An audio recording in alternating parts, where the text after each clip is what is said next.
Sumakto nga yun. Hello guys! I'm here right now at Merlion Park.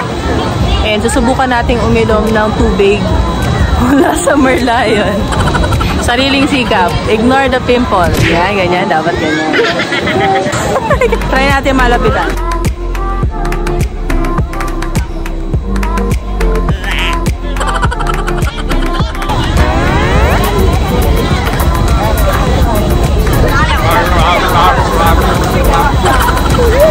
Mga students dito.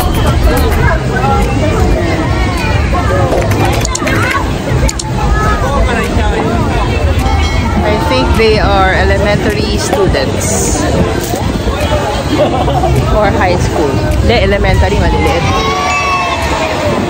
So that over there is the Merlion, which is half lion, half fish. Did you know that Singapore means half lion and half fish? Because Singa means fish, Pura means lion. Singapura. That was their former name.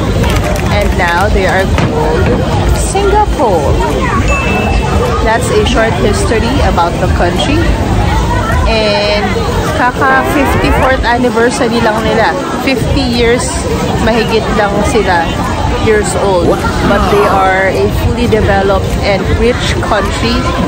For just a short span of years, for just 5 decades, it took them only 5 decades to be this progressive.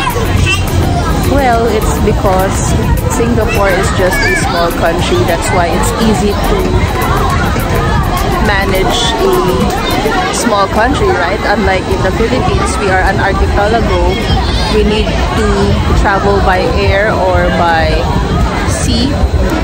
That's why it is hard to, you know, work together and be progressive together. And that is how Singapore became successful in becoming one of the most progressive countries in Asia. If I'm not mistaken, it's like third. First is Japan or China ba? China kasi talagang powerhouse na sila eh. And then Japan, and then Singapore. And yung airport pa nila, di ba? Changi Airport. I think they are rated #1 in the whole world. Wow. That is it. Uwi na kami. 5 p.m. pick-up time namin. It's already 4:05 in the afternoon. And nandito na din yung Marina Bay Sands, guys. And you can also book your river cruise tickets there. But for us, we booked our tickets via Klook.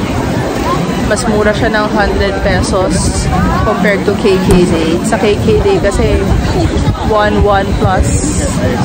Tapos sa Klook, 1,080 plus lang yung ticket for the river cruise. And yun lang. Ayan, may mga tall buildings dito. Over there. And that's Singapore River. Yun nga lang, ang ayoko lang dito, mainit. Sobrang init. And that is it. Don't forget to like, share, and subscribe.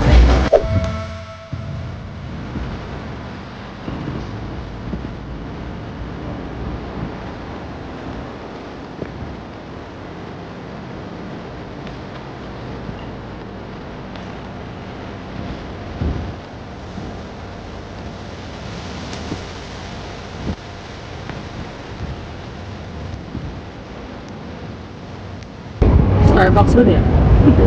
Justin. Look at that building, you guys. So magnificent. Magnificent. Mas galing, di ba? Oh. It's like a paper, but it's not. Great architecture.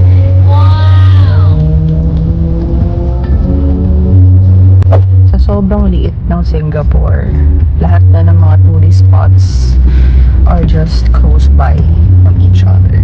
So, you can either just walk, use the train system, or the bus, or the taxi. Your last option will be the taxi because there are a lot of ways to roam around the country. So that's it. We're on our way home. We're on our way to Terminal 1 and our flight is at 8:10. Time check, it's 5:11. And that's it.